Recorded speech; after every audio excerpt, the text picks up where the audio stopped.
I'm Diego Cordovez with Adam Schoenfeld. Welcome to The Scoop, brought to you by Full Tilt Poker.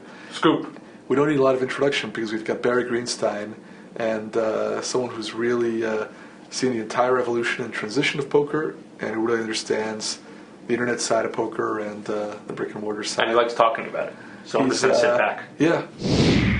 So the big story thus far is that pros have really dominated the early events, both brick and mortar pros and online pros, and you're winning the Raz bracelet is the latest example.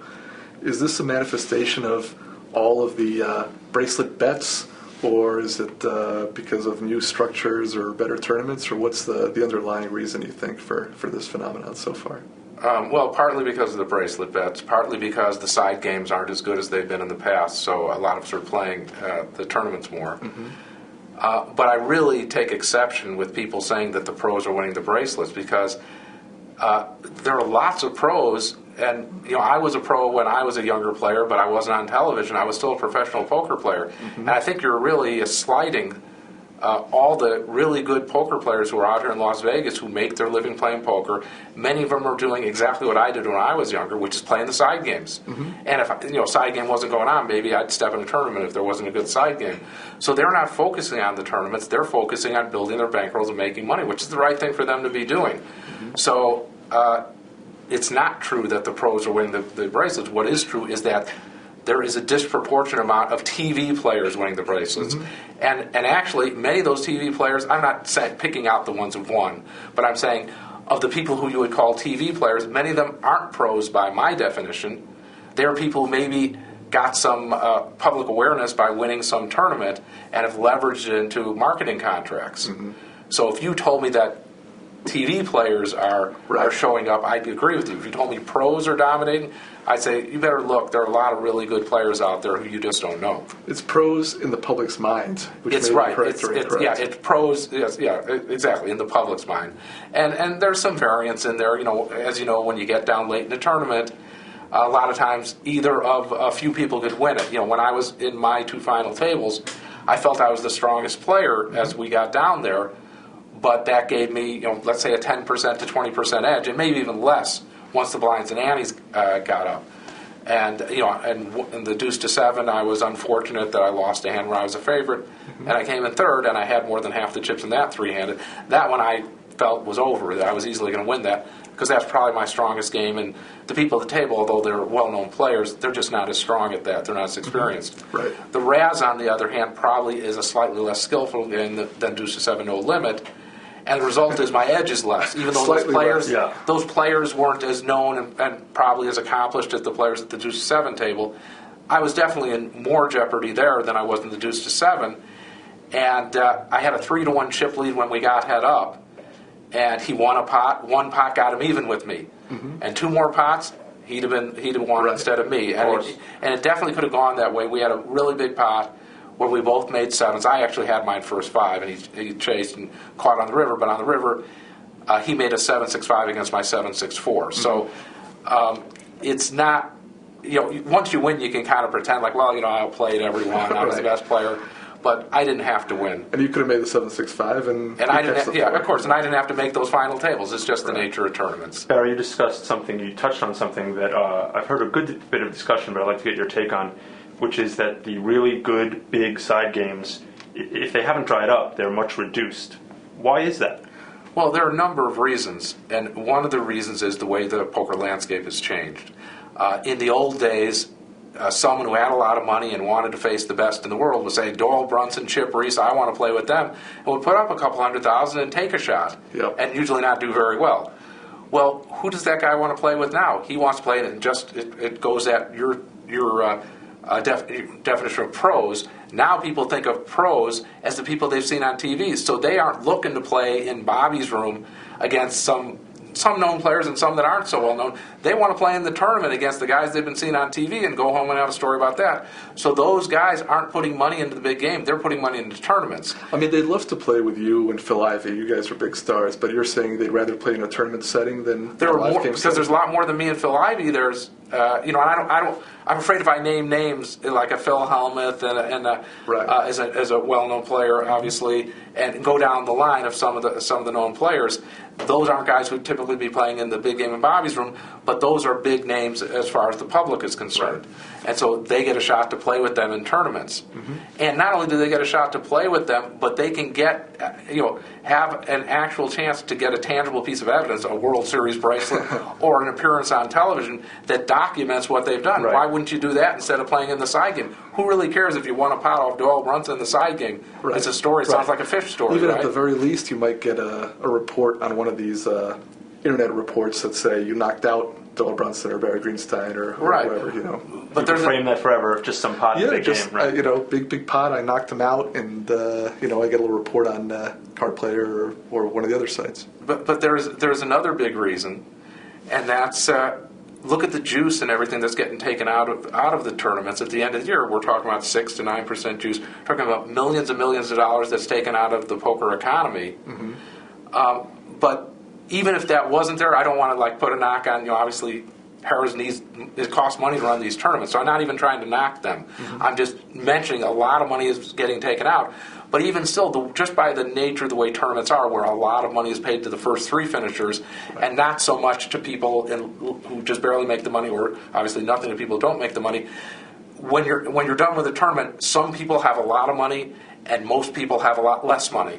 And if you make a big score, it's natural to take that money out of the poker Well, of course, economy, that money is taken out and spent on hookers and blow. You can't say that here. Yeah. We're not going to talk about Alan. I was thinking of Poker Road. I've got my hookers and blow money. That's gambling money. Well, I'm sorry. Let's get back politically correct. Well, so do you think that because now there are just so many more tournaments than there used to be, that's what's because there were always tournaments and cash games, and last year, for example, it seemed like the big cash games were thriving, and now they're not. So there's been a change in the past year or several years. Money just isn't as plentiful. That's the economy as well. Yeah, in the economy, there are foreclosures. That trickles down to the gambling economy. Right. The casinos are having problems with regular gambling. Their revenue's down also. So we don't have as much money that would be spent in these side games, and all the other factors we've just talked about. I think that's the biggest thing, because if you look at the reports that the casinos have to file every quarter, this is the first year in many years that they're down in terms of their hold and in terms of their overall revenues. So it's another form of gambling, and this is indicative, I think, more than anything, of the economy as a whole. I mean, just that people's discretionary income's way down. Well, and for my game, remember, the big games are generally mixed games, mm-hmm. and we don't have the farm system that we might have had in years past, where the smaller players go up to our game, because now what do the younger players play? They play no limit hold'em. They're now branching out to pot limit Omaha, but they're not playing all the stud variations and all that, so they're not going to step in our game anyway. But some are. One thing that's interested me is the fact that it seemed like a year ago the new guys were really focused on no limit and pot limit games, and the mixed games was kind of a separate thing that they were wary of. And certainly online, you're seeing a lot of the younger guys take shots at the horse games and the mixed games for the first time in the last kind of 6 months. That's true, but there's a reason for that. And one of the reasons, actually, is some of them are thinking, maybe I'll take a shot at the 50,000 horse event. And I've made some nice money, actually, on PokerStars, playing with some of these hold'em specialists who have stepped into the horse game or the stud 8 or better game to try to get better at it. And so, but if it wasn't for that tournament thing, and also maybe someone think that these games are juicier, which they are. No Limit Hold'em is one of my better games, but I don't have a big edge over these guys who are playing, mm-hmm. Hours and hours every day. I mean, they like to think they have an edge on me. I don't see it that way, but I know that's not where I'm going to make a lot of money. But certainly, if I can play them at the stud variations. There aren't any of them that I've seen who aren't in trouble against me. And I think they know that, in terms of the stud games and the other games, but they still are willing to learn, and they want to jump in and get the experience. So in that case, the tournament is actually helping at least a limited portion of the cash game economy, because people are trying to learn horse so they can play in the tournament. Yeah, I think it definitely has had a measurable effect, because as we know at the Bellagio, they were the first ones, I think, to go to just straight hold'em, because hold'em gets not only straight hold'em, straight no limit hold'em, right. Which gets the big numbers. I think it's important for the World Series of Poker to be doing what it's doing, which is have other forms of poker, and to keep to keep that alive, that it's not just no limit hold'em. You mentioned something interesting, which is the edge that you have, or the perceived edge that other players have over you in no limit hold'em specifically. Because if you read the forums and kind of the different talk on the forums, there's a real controversy between kind of the internet pros, the guys that are on the internet, and what they call the brick and mortar pros, and who has an edge online, who has an edge offline, and you end up being the focal point a lot of times, kind of the representative of the successful brick and mortar pro. And surprisingly, I think a lot of players really believe that even in a brick and mortar environment, even a live game environment, that they've played so many hands, they have so much experience that they really have an edge. I mean, what's been your experience just in the live games? Well, they're actually inexperienced. If they live a few more years, they'll see that playing 5 screens, 100,000 hands, I'm sure many of them have played more hands than I have in my lifetime. That's not how you learn poker. You actually learn poker more in your downtime, thinking about it, talking about it, and so they don't have the experience I have, even though they think they do. Do you really think at the end of a day, if you talk to a guy the next day, he's become a better player because he just played 100,000 hands? Of course not. He didn't even have time to think about it. And a lot of them I see miss a lot of things that are going on in live poker also. Maybe they're in tune with the game because they're playing so many hands, so their basic strategy, their value strategy might be better than mine even. But as far as how to exploit bad players, and more importantly, how to exploit good players, which I think I'm pretty good at, I don't see any of them that make me look at them and say, boy, that guy plays better than me. Have you played I'm always willing, it's not like I play with all of them. Of course, there are a lot of good young players, but I was a good young player myself once upon a time. And I got better into my 20s and in my 30s, and I think they will too. And what we will find is the good players are going to be good players wherever they play. And if you talk to some of these young players who've only been playing for a year live, and then talk to them a couple of years down the road, now as they can look backwards, they're going to say, well, there was a lot I didn't know. Of course. A lot of their bragging is out of naivety, not out of knowledge. I think we all have been through this phase where when we were 21, we thought we knew everything, and then when you're 30, you realize you didn't know everything. Well, I mean, as it relates to poker, I'm shocked that I ever won anything or had so many winning years, because I feel I'm such a better poker player now. There's so many things I've picked up and learned over the years that, of course, there's been a big improvement. But have these guys sat down with you in the big live games? No. We don't. There are only 2 young players that I've even seen who have a shot in that game, because they don't know all the games. I mean, Patrick... Well, I mean, live, no limit, and pot limit, too. Well, no limit, pot limit, many of them have. There are many good young players. That's what they play online. And so, definitely, there's Durr, Patrick, who's now more than a young player. He's kind of progressed.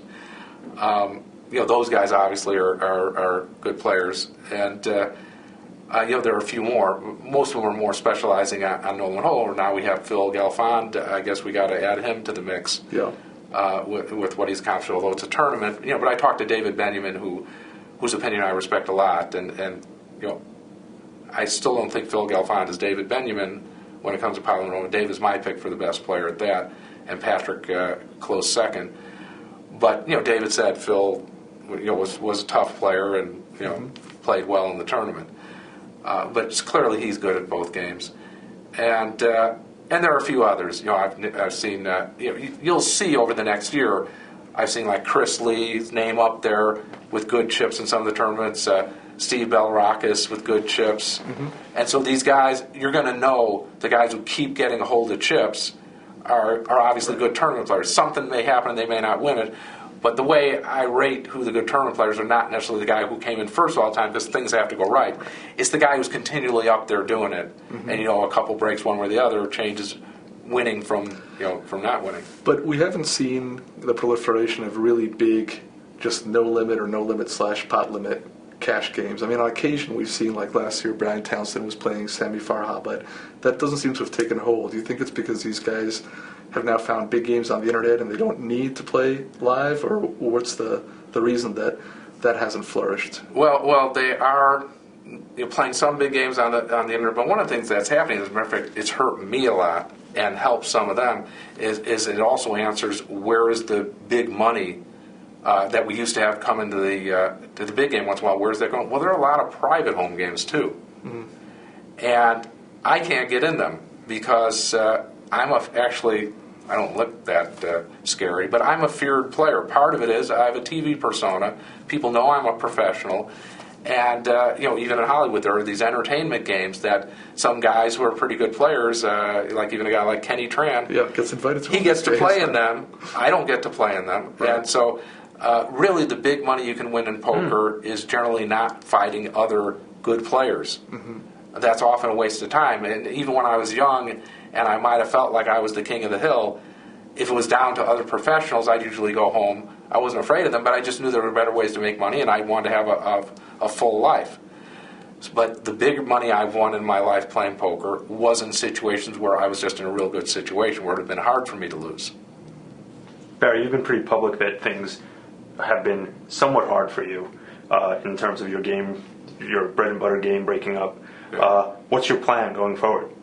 Yeah, well, I think one of the things funny I heard, like Mike Manis, I got to play with the Deuce of Seven, and I certainly was, in most people's feeling, the dominant player at the table. Yeah, I'm glad I didn't bet because I was playing in the limit hold'em, which you were at the next table over on breaks, and I went over, and Barry had almost half the chips when they were three-handed against Jeff Lasange and Mike Matizau, and at that point I was ready to really bet my remaining meager bankroll on Barry. Me too. And then when I heard all the cheers, then I heard Mike had won. Mike's a great player, but... He's not as experienced as Nolan. Mike's a good player, but he's not as experienced at Deuce as I am, obviously. But he had said something like, I lost money playing poker, and of course, Mike doesn't play with me. But what happens, I went on record as saying, I just don't have the money I once had. So people are immediately saying, you must have lost a bunch of money playing poker, and people don't realize it cost me an insane amount of money with 3 mortgages and people I help and all these types of things to live. If I don't play poker, I'm out of pocket almost $100,000 a month. Right. And then we had Poker Road, where Joey and I have been investing a lot of money in also. And so, no, I didn't. I lost some money at Chinese poker. I lost some money at props. I haven't had these losses at poker, but I guess people assumed once I said I don't have as much cash that I've been. Some people have been beating up at poker. Anything you say will be distorted, reductio ad absurdum on the internet. Yeah, I wasn't implying that you were broke. I thought no. Well, yeah, I don't have the cash I had. Well, go ahead. I'm broke. Actually, I don't even mind if people think I've been losing money at poker, if they'll invite me to their poker games. So I was asking you, though, what's your plan? You're just you have your business that you're running, your media business, and you're still playing poker, so... Yeah, well, I play poker on a regular basis to pay the bills. So many people say, isn't it nice to have a life where you don't have to work and you have plenty of money? That isn't my life. I actually, before the poker boom, that kind of was my life. I had enough money to settle down, but my life's very expensive. Yeah. And because I wasn't making as much money, because now I didn't have those lucrative cash games that everyone's playing tournaments, I had to take endorsement with this one over here, Poker Stars.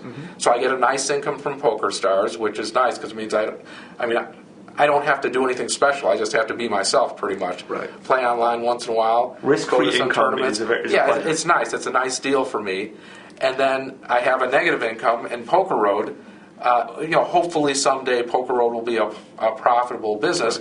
But it's not that way right now. It's capital intensive. Right Starting now, a media business, even on the internet, is super capital intensive. That's right, it is, and there are lots. We're finding out, and I'm sure you guys are also, that we think we really have good content, but that's not what makes money. It's things called search engine optimization. Right. Getting people to your site, getting all these hits, so you can show advertisers that at the bottom line, they never say, let me see your content, how good it is.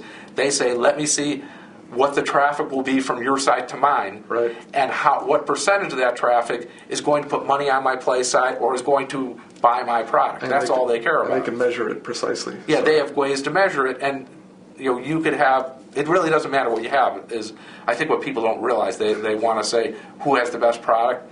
That's it's kind of like, it reminds me of the software business, which I was involved in. So were you, Diego. In the old days when Microsoft really didn't put out good software, I was with Symantec, which put out still don't, much better software.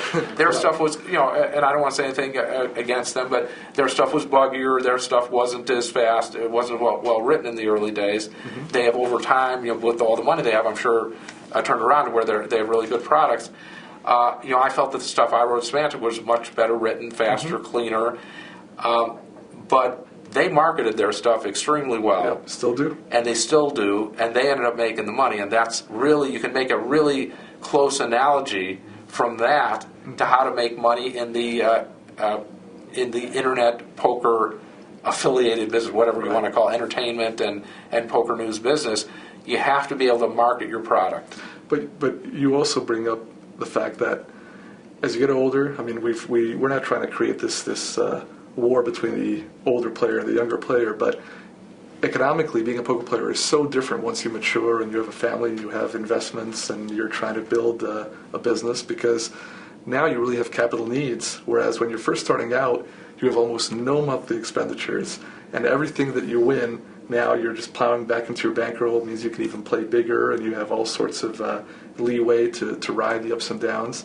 And as you point out, you can make $50,000 this month, and you've really lost $50,000. Yeah, it is very different. Road, and you've got your life. That's right. It's very different having a family. I remember when I was in my 20s, I paid my rent. I lived above a bar. I think it was $200 a month, which I paid 1 year, $2,400. I gave the guy $2,400 for the year, and I didn't need any money. My refrigerator was full, and I could gamble, I could play. It really didn't matter. I didn't have to think about bills and stuff like that. So it was very easy. I didn't have anyone depending on me. Now I have 3 children in college. Yeah. I own lots of property. Yeah. That's gone down. Right. Of course, I've lost millions of dollars on some of my property. And that reduces your liquidity as well, of course. Yeah, and so, these are the things that happen. If I sit at home for a month, then I start thinking, I got to run out and start making money. And so, yeah, it's very different. And again, when we talk about internet players and live players, to me, internet player is usually a designation that means a player who's young, who started on the internet. If I was 25, I would have started on the internet also. It's just the way it is. So it's really, the truth is, we're all poker players. And when you hear me saying, "Oh, you internet players," I'm just jabbing them because I kind of like to. It's a gamesmanship they thing. like jabbing you, so. But I can handle it, and I'm glad. And when I say to them, whenever they say, "Oh, we all play better than the live players," and all that stuff, I always say, "Yeah, you're probably right, but talk is cheap. Let's bet something." And so I always challenge them, pick some young internet star to beat me. And they just had a thing where someone's going to bet me that the internet players would make a final table and make more than me. I said, great, pick some of them. They never come up with, sorry to interrupt you. I saw a specific thread where someone posted that they wanted to lay odds that Barry wouldn't make a final table. And Barry responded, which I admire him for, because Barry participates in the forums. And Barry offered a price that he would make a final table. And of course, within days of that proposition, which I don't think was consummated, Barry made 2 final tables and won a gold bracelet. Right. Didn't you have, I remember reading on the forums, you did have kind of a crossbook bet, right, against some... Yeah, Brian Townsend initially said he was going to take 10 internet players. Again, someone would say, well, yeah, we're all Hold'em players. We don't play all those other games. We can't compete for a bracelet. So I say, great, World Poker Tour events. I play those, so bet on me. So Brian Townsend told me initially he was going to pick 10 internet stars because he's saying how the internet stars are so good. I said, well, I haven't seen it. Why don't you bet against me? Well, all he could come up with was 2. If he'd have picked 10, I can already tell you what would have happened. In 5 years, we wouldn't know 5 of them. Right. They wouldn't have stood the test of time. There would have been some variance. And even if they were good players fundamentally, what a lot of these young players don't understand, there's a lot more to play. There's psychological steadiness, which I think I've proven over like 50-some years of my life, that I'm not going to get beaten down. I'm not going to break down. I'm going to play pretty steady. Even a guy like Phil Ivor, Patrick Antonius, which is they're all fanboys of them, would never say that their D games are better than my D game. I'm just steadier than they are. And a lot of these young players, even if they do have the skills, they may get into alcohol and drugs. How many times I've played badly because of alcohol and drugs? Obviously 0. They may have relationship problems. Yeah. Okay, some people just, like you say, burnout, can't take the constant drive. I can tell you the World Series for me, just playing tournaments and not playing a lot of cash games, while I did play last night, I feel like I've got a lot of time on my hands. Playing poker for me is like, that's leisure time for me. I've been doing it my whole life. It takes very little out of me mentally. And emotionally. And emotionally. It doesn't take anything out of me emotionally. It's very, very easy for me to play hours and hours of poker. It's nothing for me. I feel like I'm on vacation right now, actually, because I'm playing racquetball in the morning with my girlfriend. My kids have been over. I usually stay up all night playing the side game and go to... A lot of times I'll play and just say there's no point in going to sleep. I'll go to the World Series at noon and play the tournament on no sleep. So people have been competing against me under those conditions. Well, let's see how they do competing against me when I actually get a few hours of sleep at night. I don't think they're going to like it. And all I'm saying is, if you do think some of these guys are better than me, bet me. Thanks for joining us at The Scoop, brought to you by Full Tilt Poker. And Barry Greenstein, as usual, has a lot to say, a lot of interesting things, so we're going to bring him back for part 2. Freewheeling. Freewheeling, and so he'll be back on Card Player TV. No holds barred. He'll be back with part 2 on Card Player TV. Don't forget to write us at thescoop@cardplayer.com with your suggestions for guests, questions for guests. Thanks for joining us.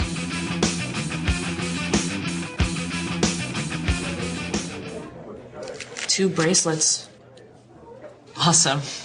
Well, you know, these aren't easy to win. I remember this one like it was yesterday. My opponent had me down to my left. Sorry. Anyway, it's down to my last few chips. So I had to call. We play at FullTailPoker.com.